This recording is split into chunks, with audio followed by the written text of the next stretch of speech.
Hello,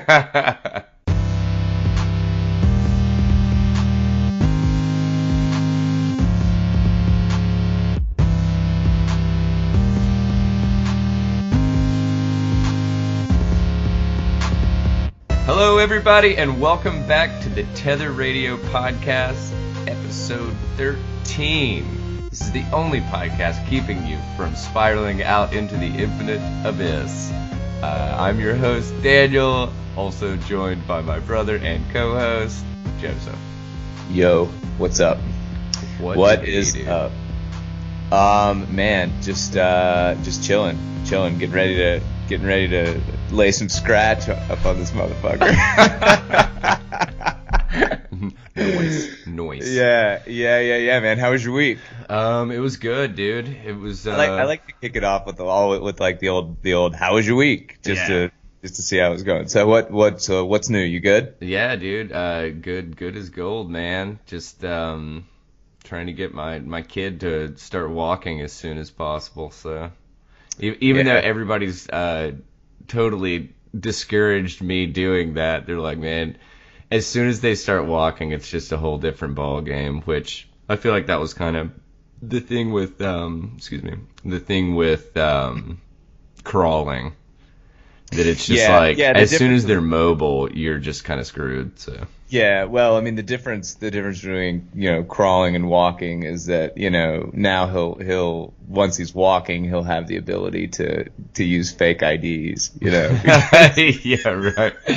Nobody buys that shit when you're on your hands and knees, dude. Nobody. Yeah. But now that he's bipedal, dude, he'll be waxing Virginia Slims by Wednesday. Yeah, I was gonna say, dude, I come up to get him up from like a nap, and I see like a Playboy and a pack of cigarettes shoved under his mattress. Yeah, you walk in the nursery like menthols. I raised you better than that. Camel Crush, you son of a bitch. Snooze.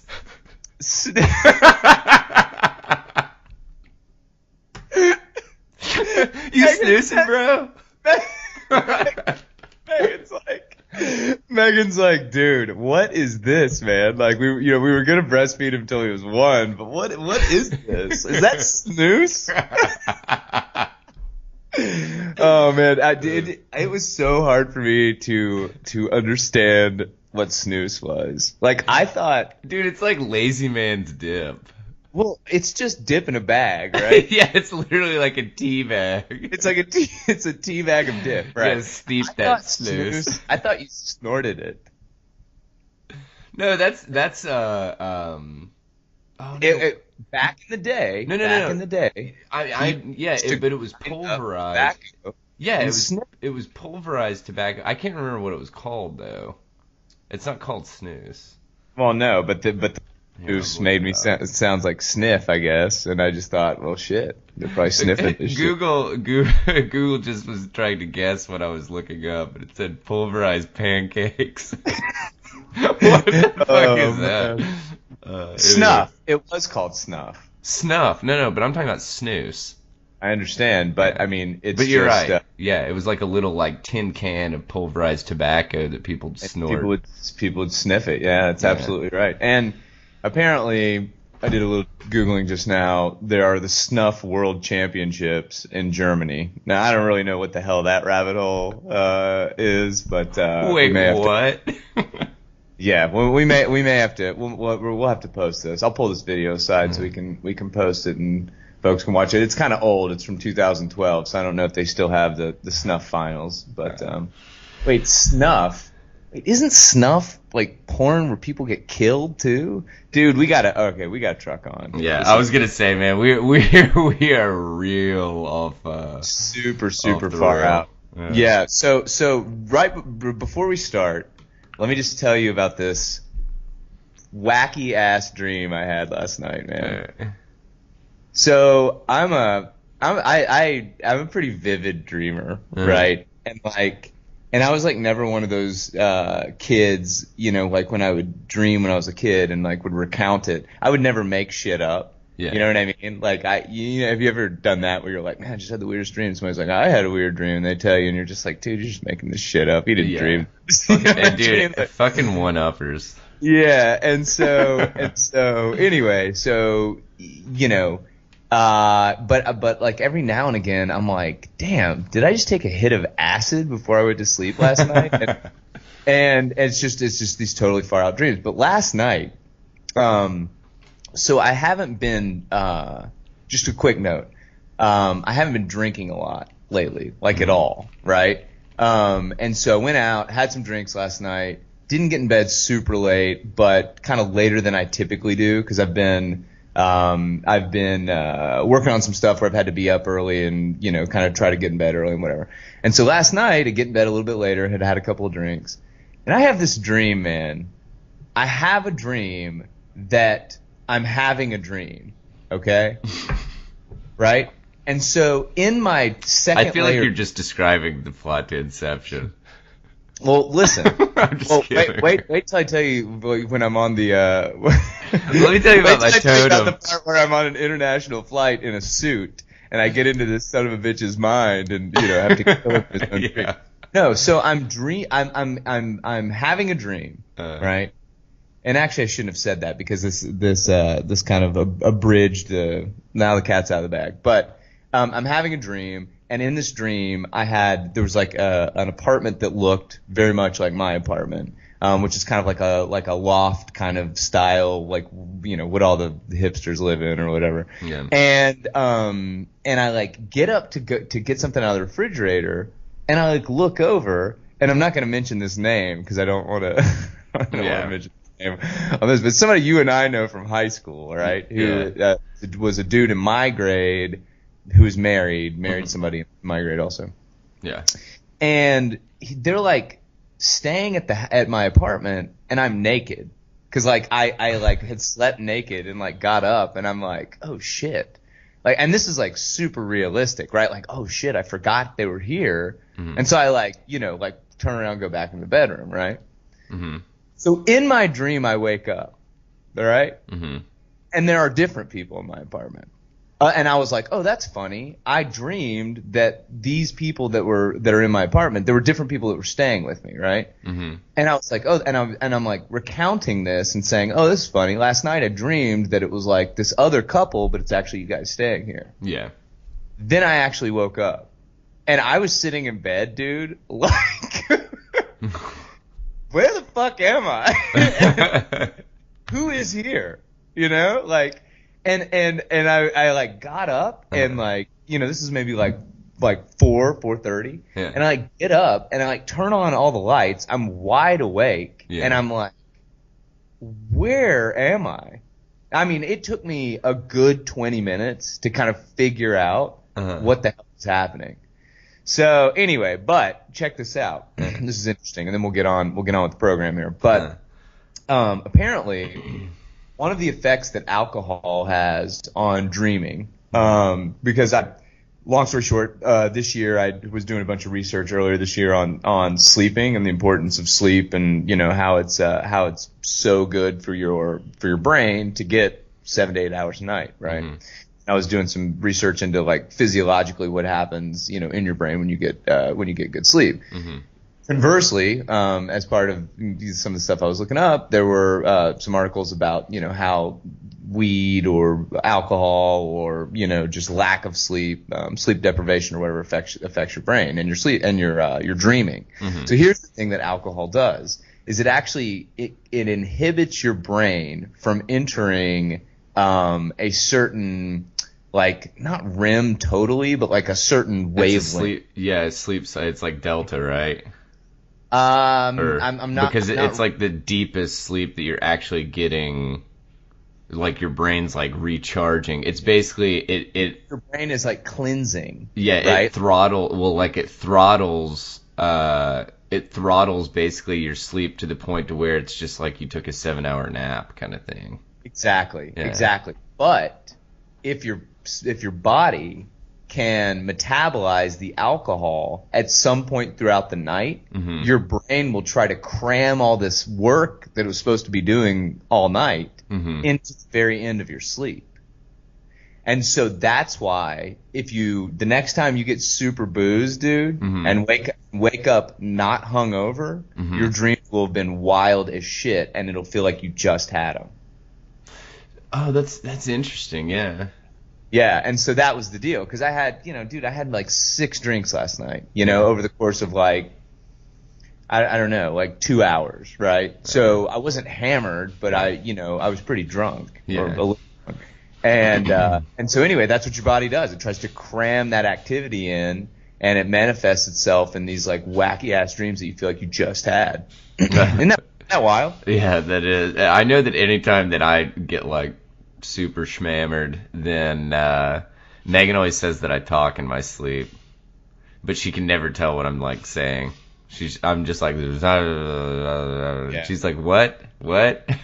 She did tell me that one time she couldn't tell anything that I said with the exception of Jim Beam. I was like, what? Oh my god, you were just checking to see if they had Jim Beam at the Star Wars bar? Yeah, right. Jim Beam.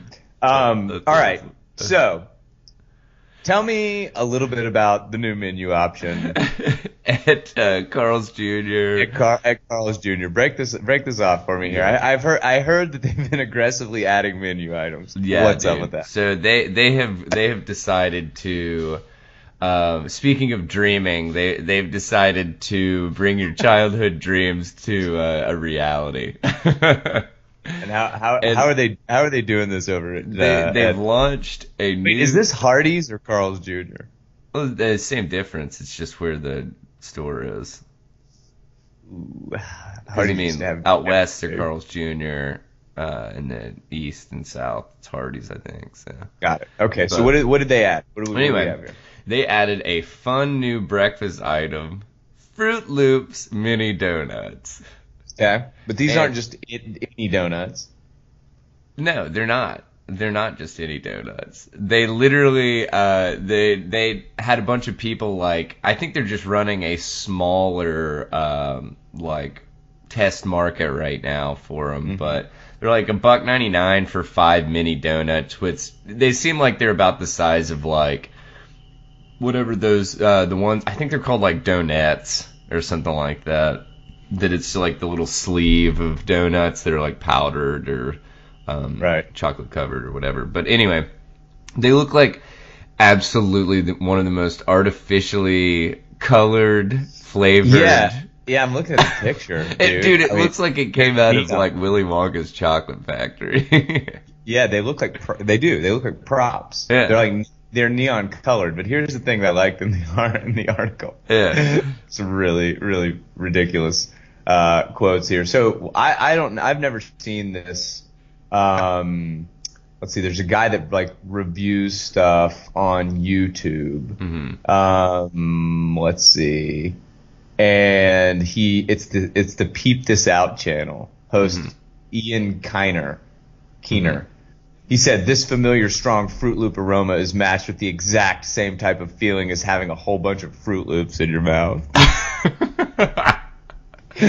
So these some bitches are crunchy inside? Am I reading that right? No, so I don't think so. I think that basically what it is they just took the flavoring that they do for the Fruit Loops and just straight up like super saturated dough with that flavoring, and then just put some like fucking hardcore, like you said, fluorescent icing on them. It looks like completely overpowering. Let me put it that way. I don't understand how anybody could. Surely to God, you're supposed to like share the 5. Cause maybe, but if somebody, or you have one before your burger, and then you have a couple during the meal. Yeah. See, I like to think of it more as like palate cleansers. Yeah, it's like having sherbet after. Yeah, that's exactly right. Wait, during your Excuse me, sir. Do you have any Fruit Loop donuts? your 4-course meal at Carl's Jr., dude. You know, they're like, have you eaten here before? And you're like, yeah. And they're like, okay, well, we suggest before ingesting 4,700 calories. You throw another 550 on there. Yeah, that's exactly right. You're gonna be shitting oil slicks for 2 weeks anyway. So you might as well make them colorful. Oh my god! But the funny thing is like, since I'm not a big breakfast person in general, I mean, literally, I'll do like a cup of yogurt or something and some coffee, and but I didn't realize that all these other places had like for instance, Dunkin' Donuts has some kind of waffle breaded chicken tenders. Right. I was like, what? What the hell is that? But anyway, I mean, look, everybody's. Yeah, I had a brief conversation with somebody about this last night. We were talking about how just different fast food, like fast food's out of vogue right now, right? Yeah. And we were talking about how the fast food companies that are still crushing it are the ones that were just like, so it's unhealthy as shit. Yeah, okay, next, you know. Yeah. Specifically, Jack in the Box and Taco Bell. Yeah. Like, Taco Bell hires really young people, right? Like, I want to say, like, the CEO of Taco Bell is insanely young. Yeah. And they have really young people in their senior management. Mm-hmm. And they do like whatever, like fourth meal, right? Yeah. So it's like they're the ones that are like pioneering or blazing the trail for quesadillas that are wrapped in cinnamon twists that are wrapped in Doritos. Yeah, man. Yeah, and they're just like, yeah, totally. It's completely unhealthy, you know? Yeah. Like, but that's the thing. They're not marketing to 20, 20s, 30-year-old people. They're marketing to like 16-year-old dudes. Yeah. You know, who just got back from like, you know, whatever, lax practice or whatever the hell, you know? Yeah. So, anyway, all right, cool. Yeah. Well, thank you for that. Well, so real quick, I do want pass to. Or do you buy? If someone's got a free one, I would donut. 100% taste it. I would eat one. It's not. I think I'd eat them all. Oh, they don't taste different. Well, they might. How do you know? Touche. Yeah, Tucci, brother. Yeah, you don't know. You don't know that shit. Don't say that. I really wanted to. Do not spread that fake news. I really wanted to use this segment to spread a new product that I'm developing, and it's a banana that is rolled in peanut butter or coated in peanut butter and then rolled in Lucky Charms, and it's called a Lucky Log.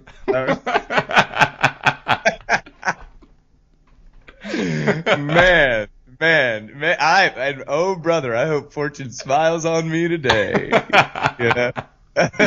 Please be a Lucky Log. Yeah. Man, well, I'll look for one of my stocking this year. If you get my name, I just cram 4 or 5 Lucky Logs peanut butter covered banana in my damn stocking, you assholes. Oh, it's gooey. Oh, it's good. Awesome. All right, so the next article here, I've got it under the topic augmenting long-term memory, and I gotta say, just as kind of a brief lead in here, the article's interesting. It comes from a guy named Michael Nielsen, who is in the Y Combinator, does research for Y Combinator, right? Y Combinator is a fairly famous accelerator in the Bay, right? Okay.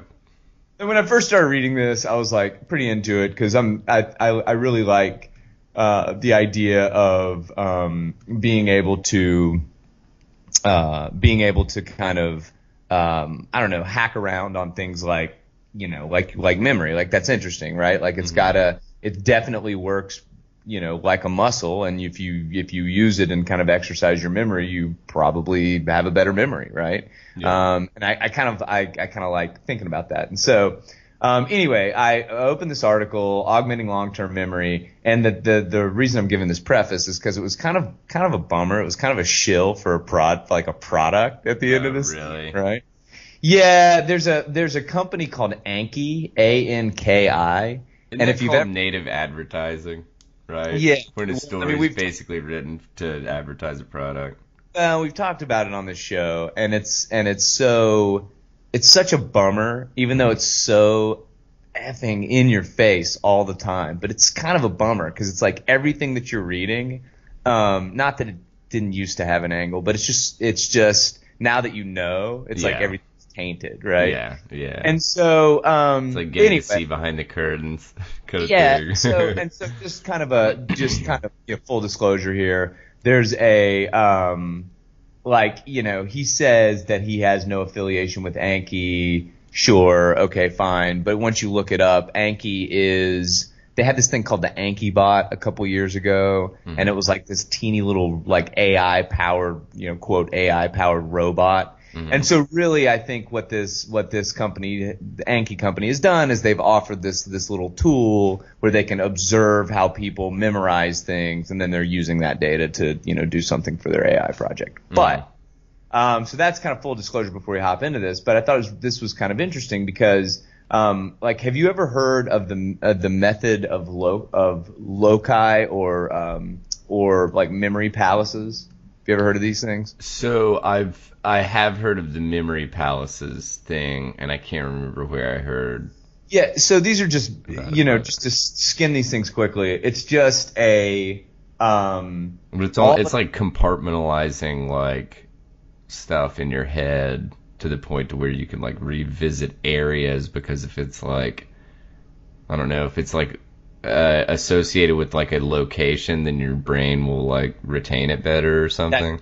That's it. All these are just kind of like memory hacks, right? And so the whole idea is to use like you can enhance your capacity by using like spatial memory kind of sprinkled in. Gotcha. Right? So like in the palace, you might build a room, and that room is, computer science. And then you walk into that room, and, there are different bookshelves, and one bookshelf is like, machine learning or whatever. And then you approach the bookshelf, and there are like books on this bookshelf or little boxes on this bookshelf. And one of these boxes might be like, genetic algorithms. You know what I mean? And then through kind of like this idea of like walking yourself through this compartmentalized palace with these different bookcases or these different rooms that then have boxes and drawers and whatever, you can put these concepts in there, and so anyway,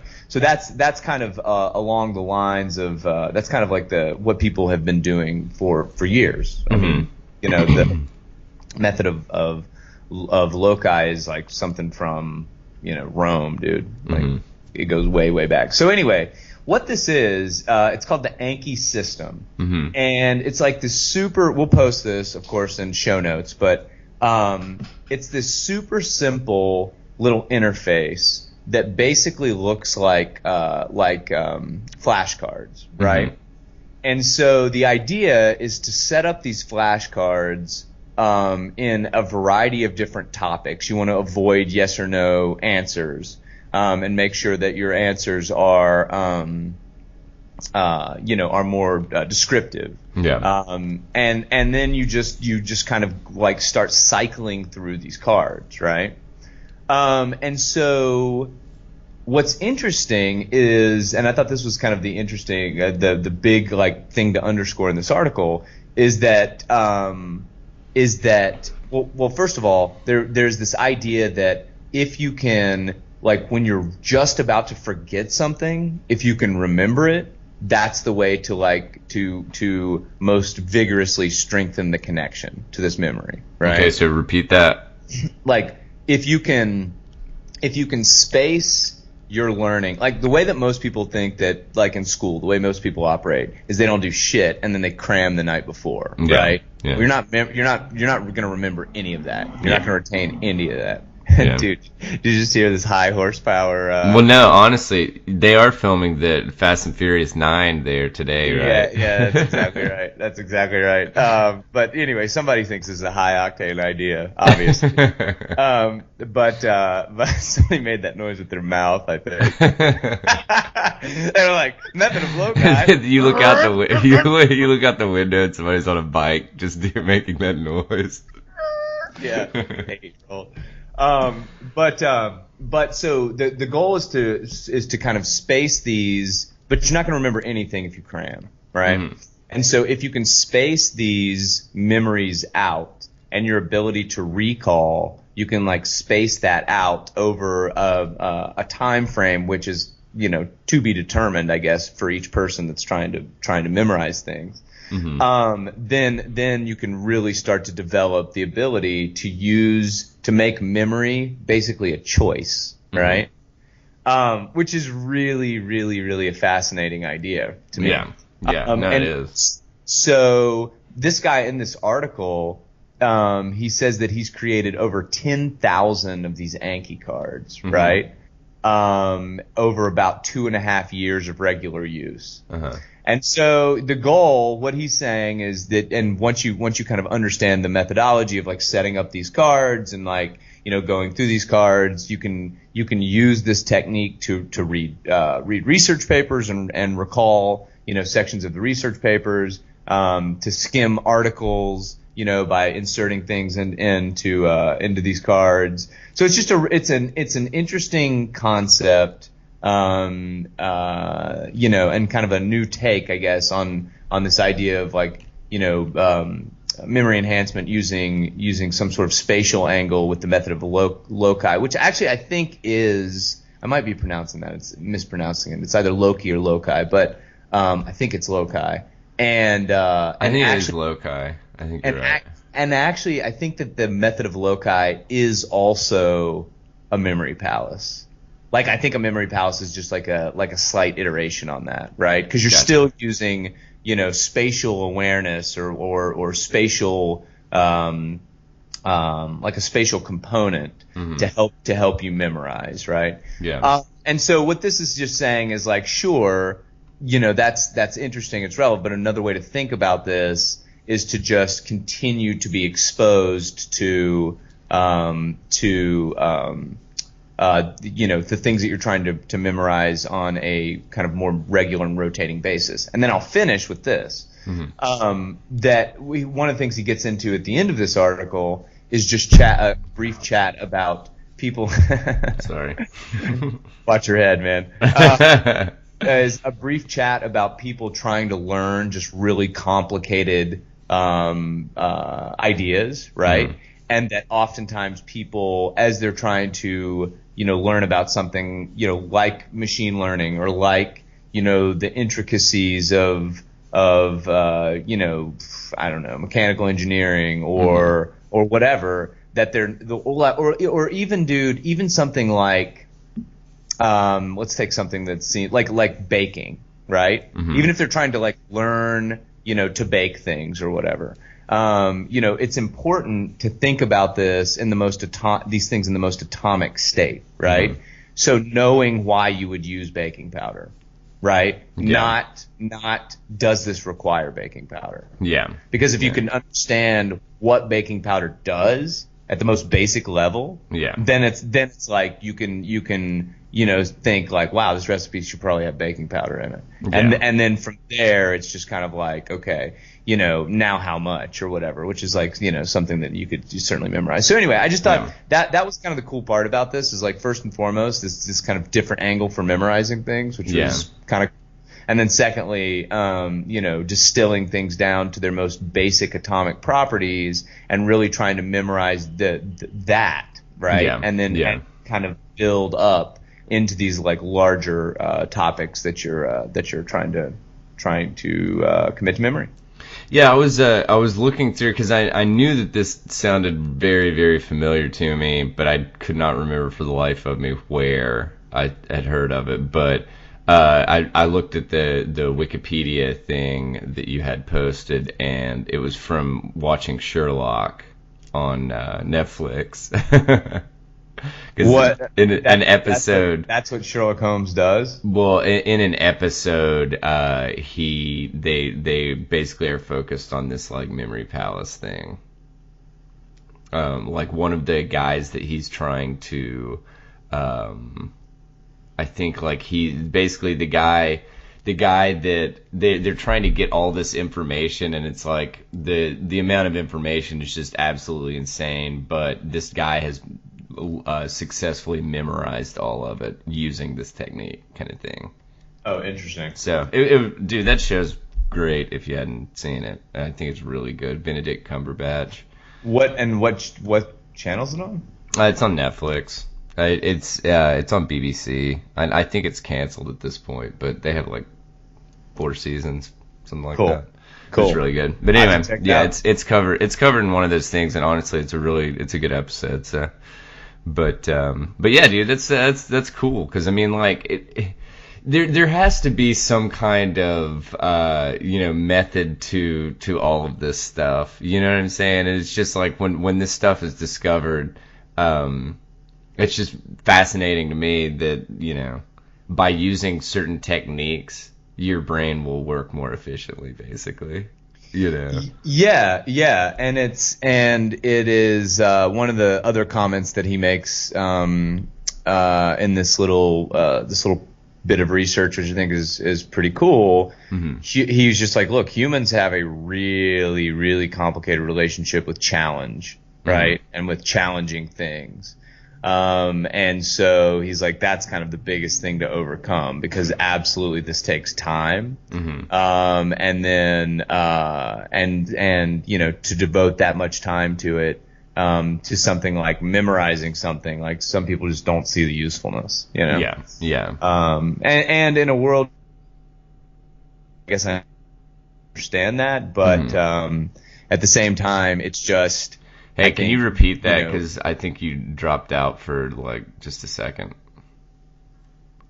Yeah, in a world where you can look things up. Yeah. I understand why people may be less amped on memory. Mm-hmm. But I just think, I mean, keeping a sharp mind, I think is pretty important, especially as we consider or continue to understand like how Alzheimer's works and all that. It just seems like, if you want to be like physically unhealthy, you don't work out, and if you want to be mentally unhealthy, I'd say you probably don't work out. Yeah. So. Well, no, exactly, dude. I mean, I think that honestly, I would think that there's a lot to be said in regard to the use it or lose it kind of thing.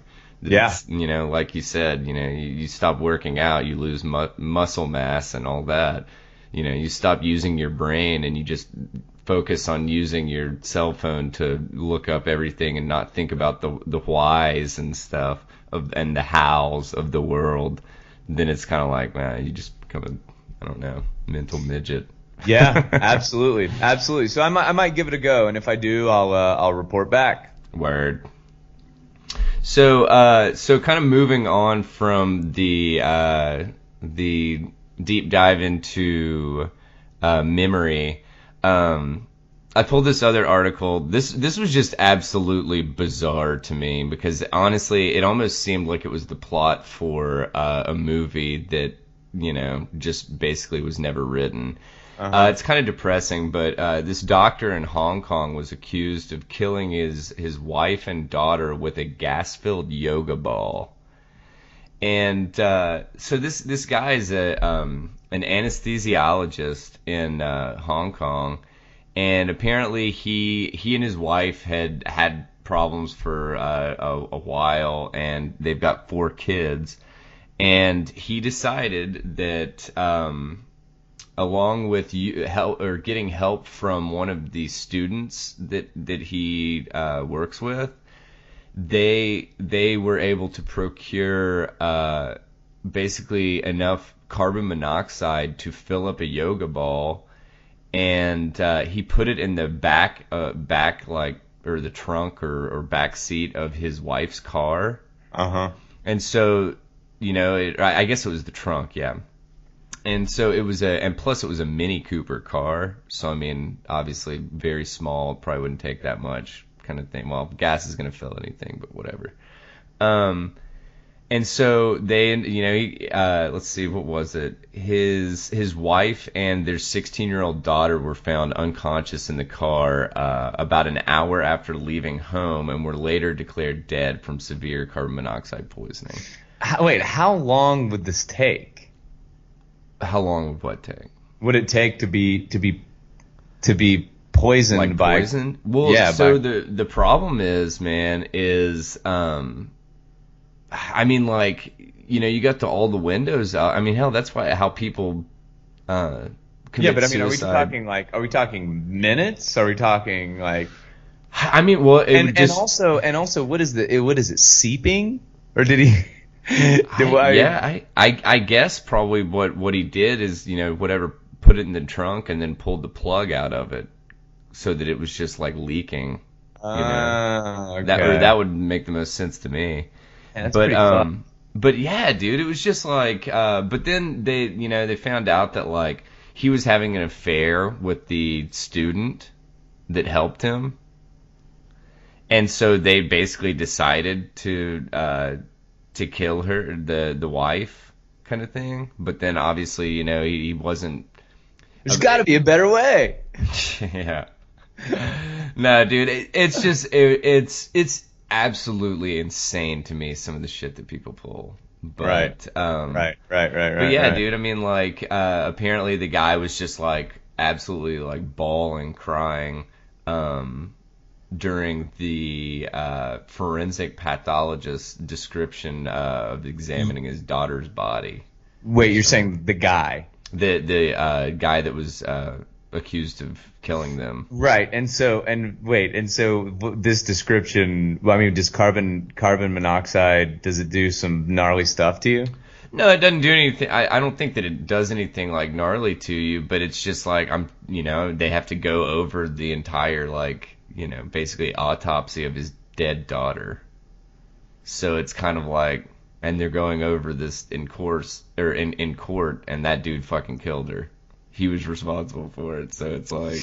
Yeah, but man, I think that... Well, I guess he's been accused of this. But. Yeah, so these murder plots are always pretty baffling. I mean, this guy's got some mental capacity. He's a doctor, right? I mean, he's got these... Yeah, so I just don't... Like, what was the plan? Well, and that's my thing. It's like how it's always I don't know, interesting to me to think about. You see all these like murder shows and stuff on TV, or you hear these plots and stuff. For instance, this, and yeah, that's kind of the question that comes to mind. That it's like, okay, so they die from carbon monoxide poisoning. And there was a yoga ball in the back that has a bunch of carbon monoxide in it. It's like, why would the wife have a yoga ball, full of carbon monoxide? Yeah, man. Maybe he was planning on like whatever, looking, or I guess pointing to the vehicle and being like, I don't know, maybe there was a leak in the exhaust that was leaking into like the cabin or something, or the actual seating of the car. Yeah, I don't know. I mean, I wonder what his plan was, just to be like, yeah, there must have been a leak. You know what I mean? Like, what? Come on, man. Yeah. But come on, man. Come on, dude. Come on, Carl. Get your shit together. Come on, man. Get your shit together, man. But anyway, we'll cruise on from that. I just thought it was thank you. You've sufficiently bummed everybody out. Yeah, right. This yoga ball murder. Yeah. But you know what? Here's the thing. I'm sure we can absolutely, NCIS scrapes for this kind of shit, right? Oh, so yeah. So I'm sure we'll see this in NCIS New Orleans here in a couple of episodes. Yeah, exactly. And we'll get some more. We'll get the details. We'll get the true details as to what's going on there. But all right, so Starbucks has encouraged their employees to do a little something lately for the communities. What's going on with this one? So Starbucks has, I pulled this from CNN Money, and Starbucks has decided to let employees, and this is not all employees, so if you're working for Starbucks and you're wondering why you haven't been offered this, they're running a pilot program right now. But they've decided to let employees split their time between work and at a nonprofit. And first of all, it was kind of like, well, I feel like you hear stuff like this and you're like, okay, Starbucks is a company, they're not running a charity, so like, what's their angle, kind of thing. You know what I'm saying? Mm-hmm. Or at least that's the first thing that comes to my mind. I'm a pretty cynical individual, but anyway. Starbucks was in like a world of hurt a little bit earlier this year. Do you remember the occurrence? It was like in Philadelphia or something where there were two black guys. There were two dudes waiting for somebody and they hadn't ordered anything, and the manager like called the cops and they were arrested or whatever. So I'm sure Starbucks is like on the offensive here. Yeah. And this was that was actually funny because it's actually specifically mentioned in this article that they had mandatory racial bias training, and in addition to the company, and I'm quoting the article, the company changed its policy to explicitly state that customers don't need to buy anything to spend time in stores or use the bathroom. Yeah. Which not a problem with huge homeless when you don't have huge homeless population. Oh, exactly. A huge problem in downtown Los Angeles. Yeah. And so I thought that was kind of interesting though that they threw that in there. But hopping back to the what's up? I didn't say anything. Oh, it must have just been like an audio artifact.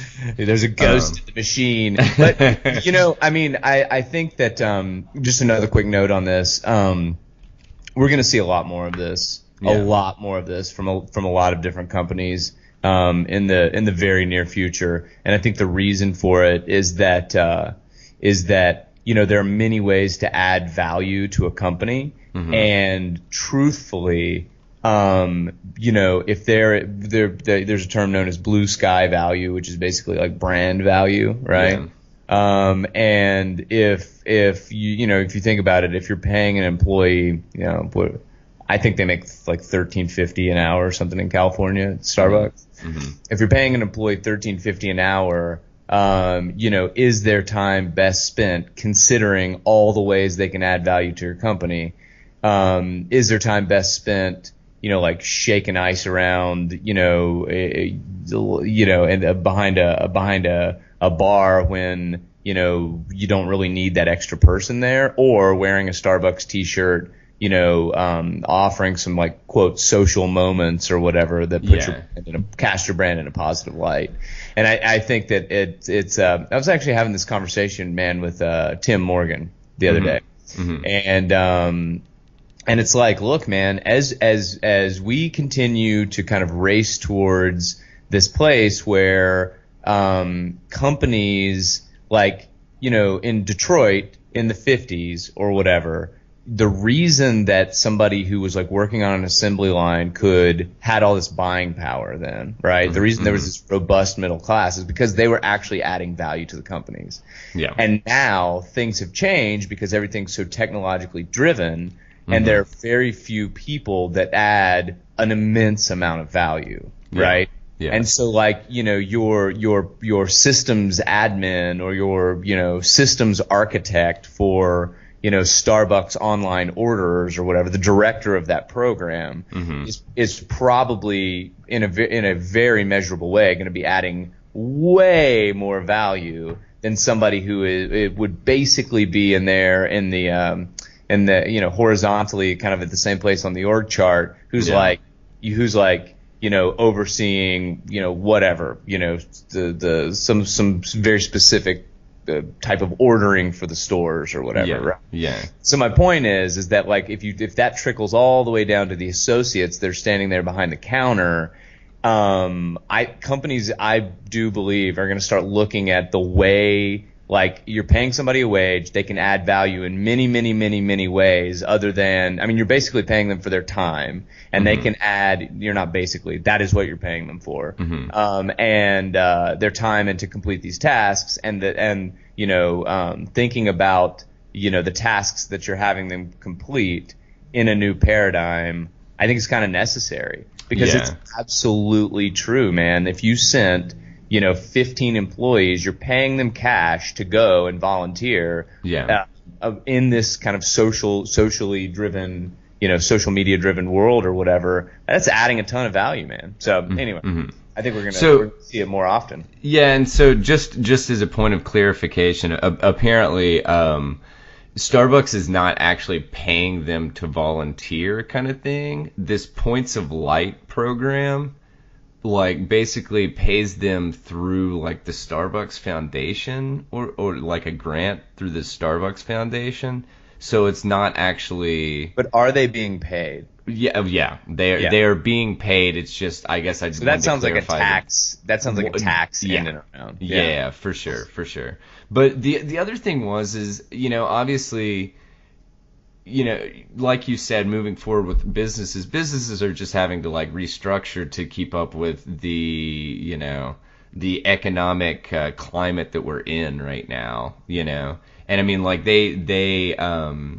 they were talking about it in this article, that they were saying that when people see Starbucks employees engaged in communities and they feel connected, they're going to stay with Starbucks longer. Right. So they're looking at employee retention, because also in this article they were talking about how, the unemployment rate is at an all-time low. And so there's literally more jobs than there are people to fill the jobs at this point.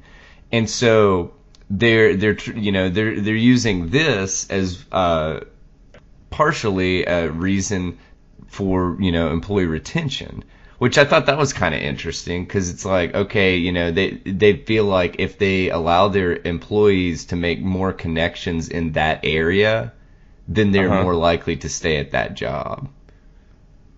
That makes sense. Yeah, I mean, it was I don't know, it was one of those things that the thought that goes into decisions like this and launching pilot programs like that, it was very fascinating to me, because it's a multifaceted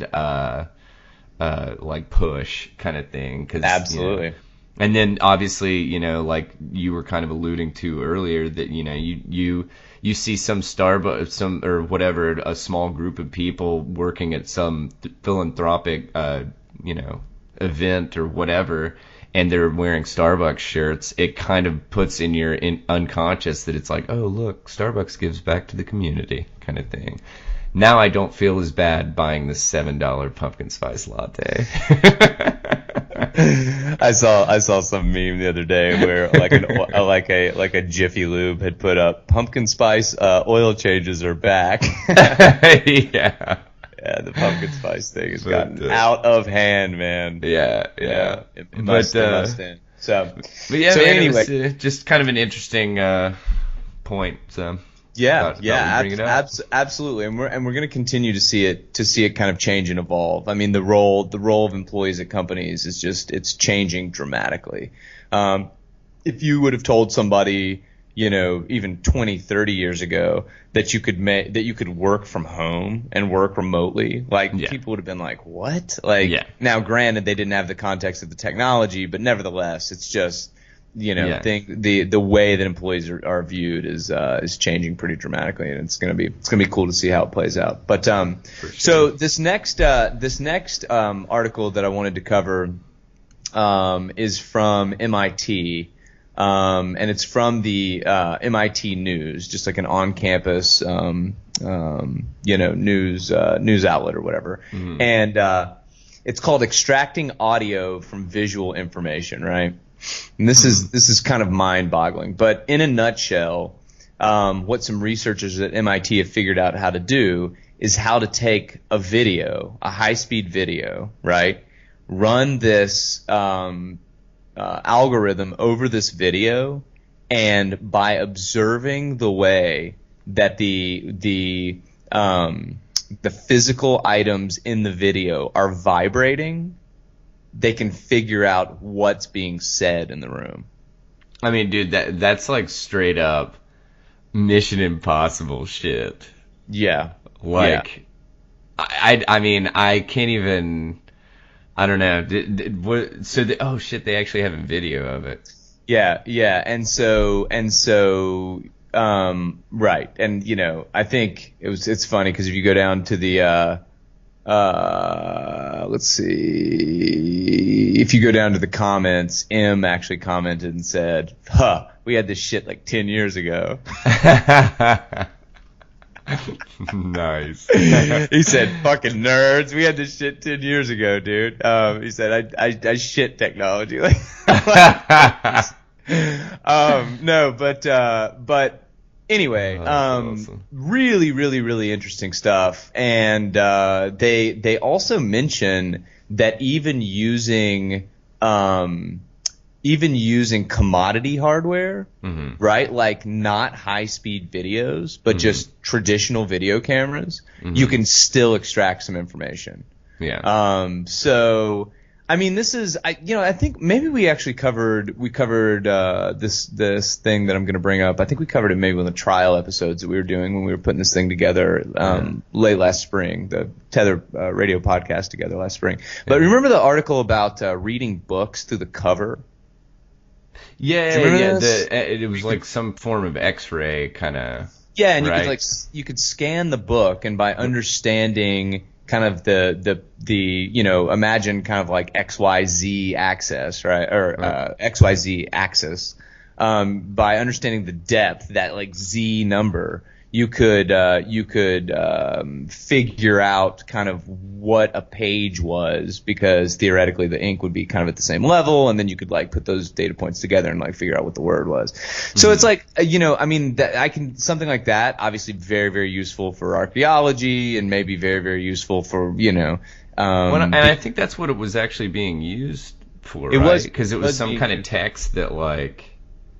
Yeah, it was like whatever. It was like bound or something like that, and like they wanted to see what was in it without having to actually touch it, kind of thing. Without, and so I definitely see the usefulness of that, or like scanning a notebook without opening the notebook, and for spies or whatever. This is really a really, really fascinating thing, though, man. I mean, it definitely makes sense, obviously, but I am. I would be very interested to see. I'll be interested to see kind of the further research on this, and how this is like applied in industry. You know, because it's like, I guess like maybe you could think of that maybe like a certain I don't know, like a certain like vibration from like a I don't know. Like I'm having trouble thinking about this at any in any way outside of the context of spying. You know what I mean? Yeah, honestly.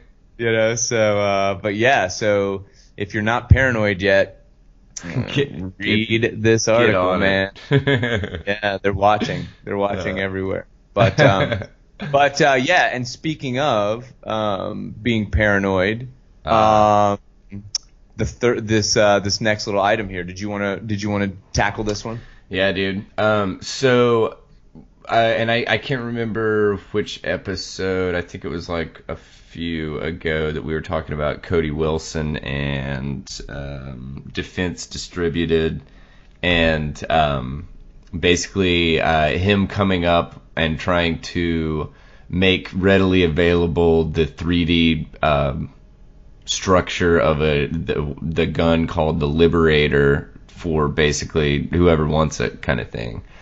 And somebody put a book on the Amazon, I say Amazon Marketplace, but it was just listed on Amazon, and it was called the Liberator Code Book, an exercise in the freedom of speech.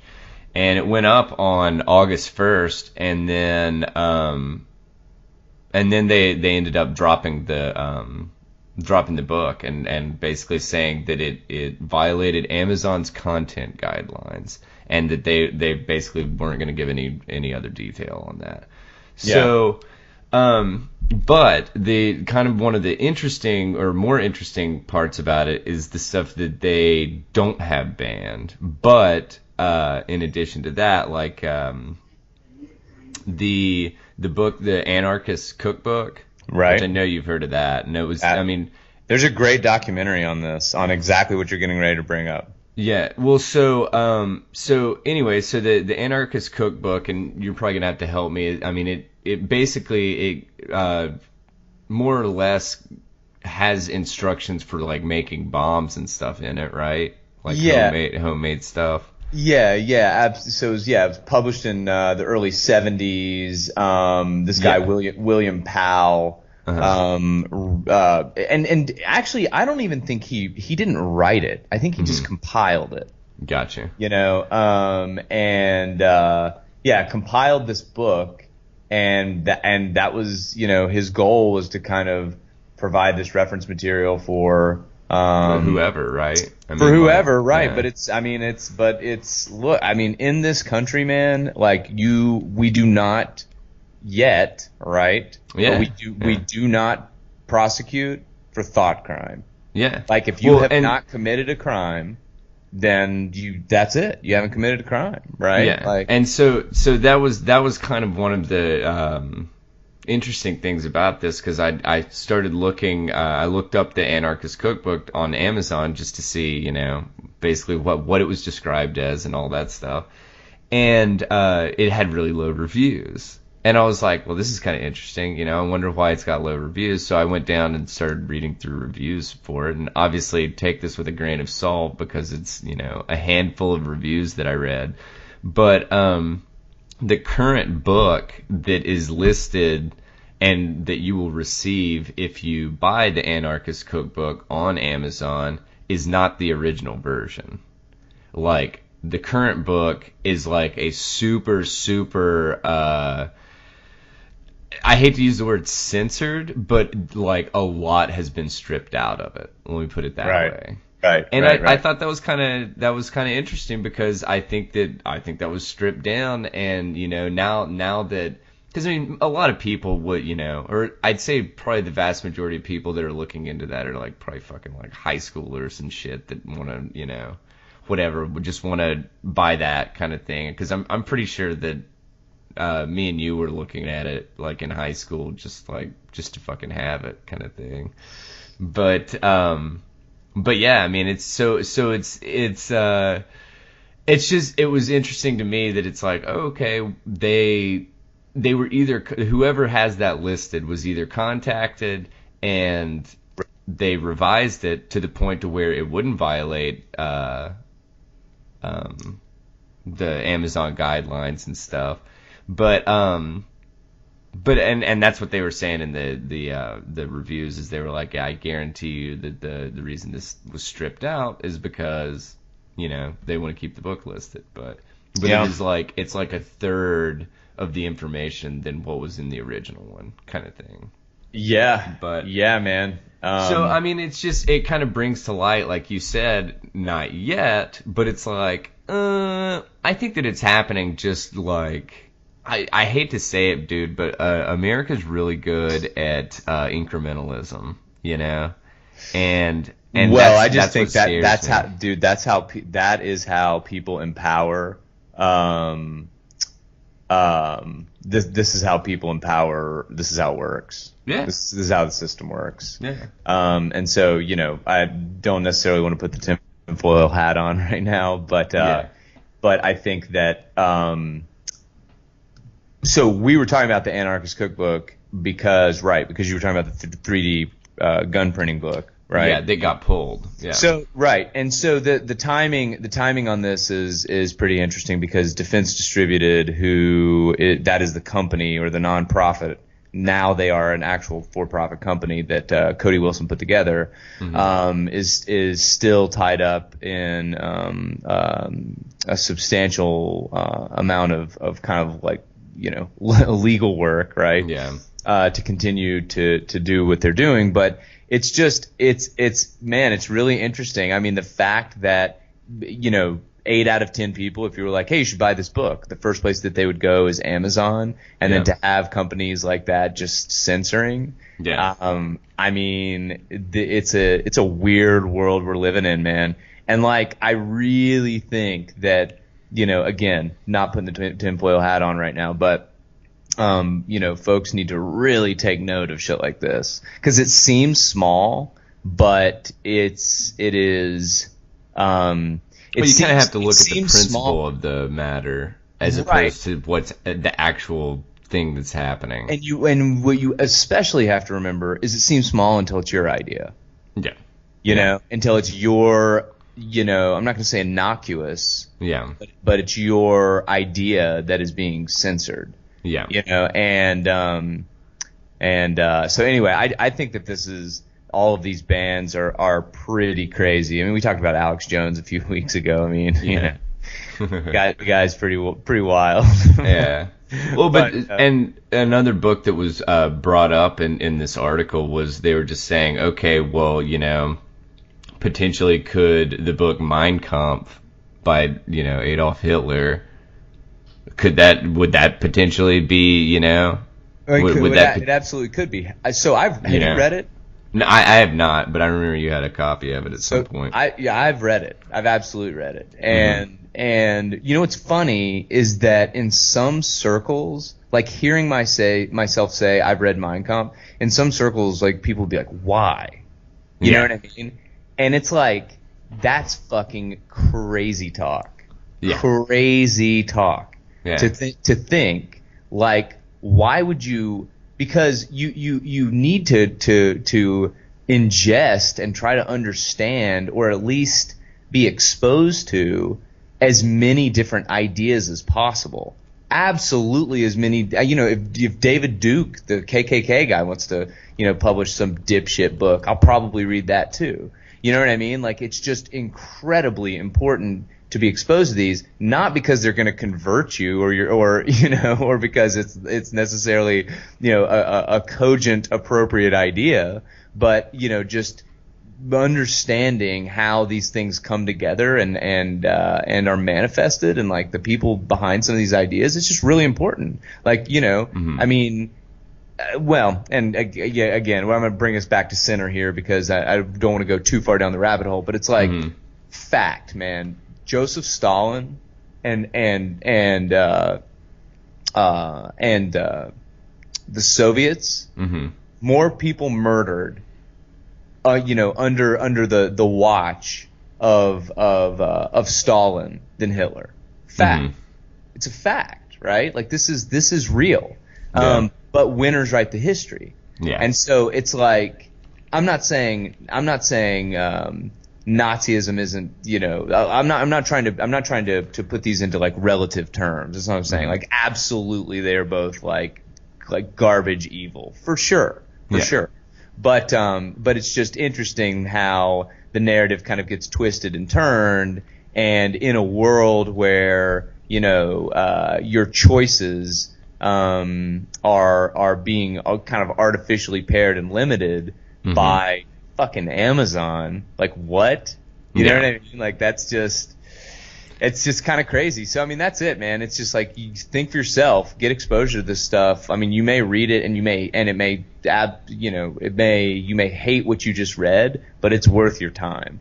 And it just makes me think of and I had to look this up, but so the guy that is attributed, or I guess credited with this phrase, is George Santayana, who was a writer and philosopher apparently. But those who do not learn history are doomed to repeat it. And I think that it's one of those. I think that rings so true, especially with shit like this. That it's like, if we don't take a few minutes to look back at what has occurred every once in a while, then it's like, how the hell would it not swing back around? Yeah, man. You know. Yeah, let me blow your mind. Let me blow your mind just real quickly, right? Yeah. The number of people estimated to have died under Joseph Stalin. Let's see. it ranges from 3 to 9 million people. That's like firmly agreed upon, with outliers suggesting 20 to 30 million people. Jeez. You know what I mean? Like you don't hear about that shit. Nah. Like that is not like, you know, and so that's not to suggest that Russia is evil today. It's simply to say, like, if you want to understand the order of things at present, like, go back and understand, you know, how these things have come together. And so the overarching statement here is that gnarly ideas and gnarly, you know, and books and magazines and just literature and videos that discuss gnarly ideas, like, some of it may turn your stomach, but get exposure, man. Yes. Otherwise you are going into this, you know, you're like living your life like not even ill-informed, just totally uninformed. And there's like really no excuse for ignorance with the internet, man. You can get all this information. So I just think I think it's incredibly fascinating. The defense distributed Cody Wilson thing, it's something that I really enjoy thinking about and reading about. He's a pretty compelling dude. And the reason that I do is because, man, like, the internet, people still don't understand this. It is such a baby technology. It is not that old. I mean, hell, we've only had aviation for a little over 100 years, right? The internet came to you know, to kind of its current position, in the late 90s? This is like a baby technology, and you know, there's some architecture choices, I guess, for lack of a better term, that people need to push for, and I certainly don't think that this is one. But anyway, moving on, but sticking with the gun theme. Yeah. So this wild ass video, man, that you sent me of this dude in Florida. Walk us through this. An Uber driver in Florida waxes this fucking crazy dude. Talk us through it a little bit. Yeah. So basically, pulled this from BBC News, which I don't know. This might have been covered by, like, you know, the mainstream media in the U.S., but I don't think that I saw it, or I don't know. But anyway, so there was an Uber driver that ended up shooting this guy in Florida, and basically what happens, and we'll post this so that you can actually watch the video, because it's insane. It really is. But so on the dash cam, the Uber driver's just like basically driving down the road, and this truck swerves over in front of him and basically slams on the brakes, kind of thing, to force the Uber driver to stop. The unidentified dude gets out of his truck in front of the Uber vehicle, and he's like, what did he say? He yells, I have a gun. Yeah, he was like, I have a gun and I'll fucking shoot you. That's what he said. Yeah. And so, dude, and he starts approaching the car. Well, the Uber driver sees the dude has something in his hand. Well, I mean, literally, the dude just yelled, I have a gun. So, you know, in the heat of the moment, the Uber driver's like, well, fuck this shit. And he pulls out a pistol that he's, you know, licensed to carry, and shoots the guy and kills him on the spot. So why, I gotta ask you though, we hear about these wild ass stories all the time. Why did this one blow your mind? So and I don't know the answer to that, because you sent it to me and you were like, wow, and I was like, yeah, this is crazy, but like, there's some crazy shit that's going on, like, daily, dude. So why did this blow your mind? I guess what blew my mind about this is it's so incredibly cut and dry, because I feel like all of these other scenarios have like come up, that it's like, oh, somebody pulls out a fucking Charleston Chew, and somebody thinks that it's a damn gun, and then they shoot them, and, you know, whatever, and blah, blah, blah. Somebody pulls out a Charleston Chew, the guy thought it was a musket loader. Yeah, you know, but I mean, like, this one, literally, they interviewed the sheriff of, like, the county or whatever, and he's like, dude, don't be like this, like, goofball. And he literally calls the guy a goofball, and he's like, I mean, you know, there's nothing, like, he brought this on himself, and it's just a message to all the hotheads out there that it's like, dude, you don't know people. You get pissed off and get somebody to stop and approach their car. You have no idea what you're like walking toward, kind of thing, or walking into. Yeah, I mean, it's definitely ill-advised. It's definitely ill-advised, and I don't know that. Like, I have made it an absolute just habit, man. I don't flip people off anymore. I just don't mess with it at all. Yeah. At all. And I mean, Daniel, I ride a motorcycle, right? Yeah. And people are the interesting part about riding a motorcycle is that because you have to be focused and you're not there's no way to text and drive. Yeah. You're not I mean, you're not listening to the radio, there's no distraction. You've got a helmet on, like the only thing that you can really do is to ride the bike. And so you notice a lot of just the really fucking gross behavior, dude, of people that are driving cars. Yeah. Most people are texting. Most people are not in the middle of their lane. Most people. And so my point is that like in California, you can split lanes. And so, people are coming over on you, not all the time, but with some frequency. And dude, I just don't. I've like conditioned myself just to not even react to it, just to like get myself out of the situation and just move on, Well, it's not even worth your time, man. It's not worth it, man. And people are insane. Well, I mean, dude, how many stories literally in the time that we have started this podcast, how many stories have we read about that it's like, dude drives his fucking car into his house and kills his entire family. Literally, that was a story. I don't know if we covered that or not, but then find out that it's just this crazy guy, that he's crazy, And like, dude, one of the most, and I know that I've said this a zillion times on here, and I will say it a zillion times more, but dude, one of the biggest problems in the United States right now, in my opinion, is not guns, dude. It's the underdiagnosed, undertreated mental health issues of the United States. Because, I mean, it is absolutely crazy. The problem is, well, this could be an episode in and of itself, but the biggest problem is that we don't even talk about this shit. Well, and that's because I mean. Yeah, we don't. It's just always mentioned, but it's always passed over. And then it goes to, the focus is shifted to, instead of, I'm trying to think on my feet real quick, but, I mean, honestly, my best example would just be, the focus is on how did this guy get this gun, as opposed to, he's a paranoid schizophrenic that hadn't been medicated for 2 years. You know what I'm saying?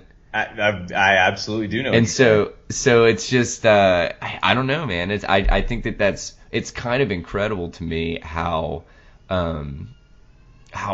everybody can just turn a straight up blind eye to this glaring problem. Well, that's because it's politically not valuable. Yeah, no, and you're right. If it were politically valuable, this shit would be everywhere. Yeah. Which I would think that someone did try to use that as some kind of a platform, that it's like whatever with universal health care kind of stuff, Yeah, but it didn't gain any traction, right? Because you can't. It's hard to make money. Exactly. You know what I mean? I mean that's the truth, right? Yeah. Like keeping. I mean, again, tinfoil hat, but keeping people kind of, I would bet that if we looked up, I say it's hard to make money, but I mean, hell, if more people were buying antidepressants or were convinced that they needed more pills, maybe that would make somebody a whole hell of a lot of money. But I don't know. I don't know what the answer is, but I completely agree with you. Like, it's just, like that's the issue. But we'll put this video up so you can see this crazy bastard. He cuts him off, and that was actually you didn't even give the lead up to the story. Once you dig in, you read that he was at a bar with his wife or girlfriend or something. No, he was stalking her at the bar. She helped a friend get into the Uber, and he thought that she was in the Uber. That's what it was. So then he's like straight up follows this and had dude. Texted her that he wanted to beat the shit out of the Uber driver. Yeah. And what? And then the I say, well, I'm going to use funny very liberally, but the funny thing about it was apparently the Uber driver had just recently gone through police training and like been, I guess he was a policeman or at the academy or something, but yeah, he had just finished training with the police academy and was legally licensed to carry a gun. So wow. It's just like, dude, that dude just picked the wrong motherfucker. Yeah, that's it, dude. That's it. That's it. So anyway, we've got another. We're coming into the home stretch here. We've got one more article, or actually one more little bit of technology from MIT that we wanted to turn y'all on to because this is kind of interesting. So this is a device. Real quick, full disclosure: we are not sponsored by MIT, even though this has been an MIT heavy episode. Yeah, I mean MIT. Ah, MIT. Yeah. Sorry about that. But so this device is called an Ember Wave, and we've got obviously we've got the link that we'll throw up here, but it is a little device that fits on your wrist, like in kind of the reverse configuration of a wristwatch. So it fits on the palm side of your wrist, right? The underside of your I guess wrist. What would that be? That would be the anterior. What would that be? Posterior. Would posterior wrist be the back? It would. Yeah. I would just say, yeah. Okay. Man, there's some interesting motorsports happening today. I don't know if you're hearing this. It's like I'm telling you, dude. It's like there's like a muffler convention. God. Woo woo. Dude, Los Angeles Drift, bro. That's it, man. That's it. And so the Ember Wave, what it does, it's got this aluminum heat sink on a band, right? And you can dial this thing up to be warm or cool. And to feel like it's warm or cool, this aluminum heatsink is warm or cool against your wrist. And supposedly it's supposed to help you regulate your body temperature, right? Now, I don't think that it's actually regulating your body temperature, but there could absolutely be an interesting kind of placebo effect going on there, right? Where you're feeling like something cool on your. Dude, I just had a really good idea for a skit. What? Just like have this dude that's like in the fucking desert, just sweating his balls off, but he's got one of these things on. And he's just like, man, it feels so good out here. Yeah, right. He's just like drenched in sweat. Yeah, well, you got to see this thing, man. And then also check out the reviews. Like they are selling these things now. Yeah, they're selling these things. Is it on Amazon, or has Amazon decided to shadow ban it? Yeah, I'm just kidding. They're shadow banning because they don't want people to be too cool, you know. No, but guess what the Ember goes for? $150. $299 of $300? Yep. Jeez, dude, there'd have to be some fucking glowing reviews for that. Yeah, dude. Yeah, well, it's there are 163 reviews. I don't know how many they've sold totally, but this looks like a pretty interesting little device. Yeah, and $300, man, that's just crazy. Yeah, I mean. Yeah, maybe. I mean, if it really works and this is a problem, I mean, I guess I don't really find myself sitting there, being like, God damn it, if I could only regulate my own temperature.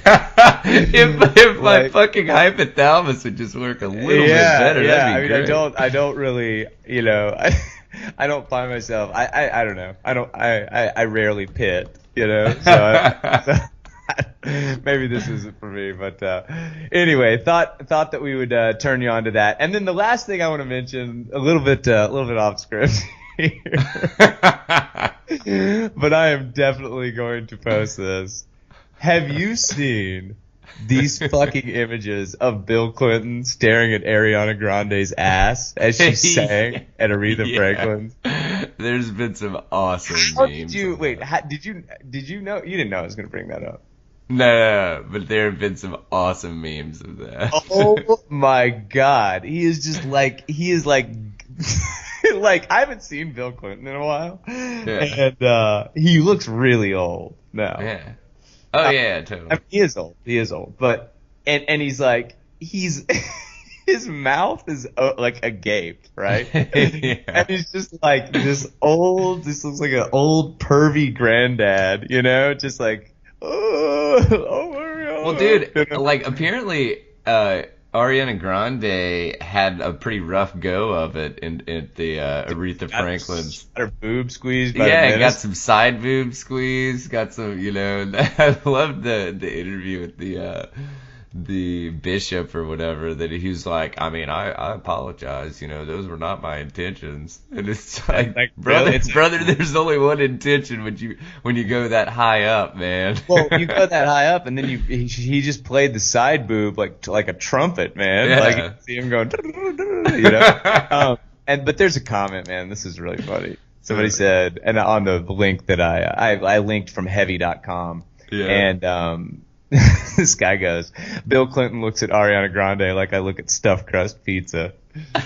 I mean, his face is just ridiculous, and he's just like it's just.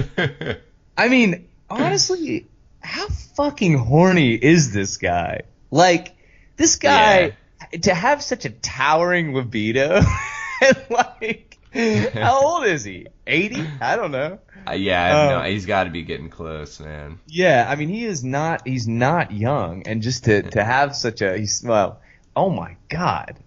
Well, he ain't old, dude. He's 72. He looks shit for 72. Yeah, but dude, you were talking about a fucking rough go of it.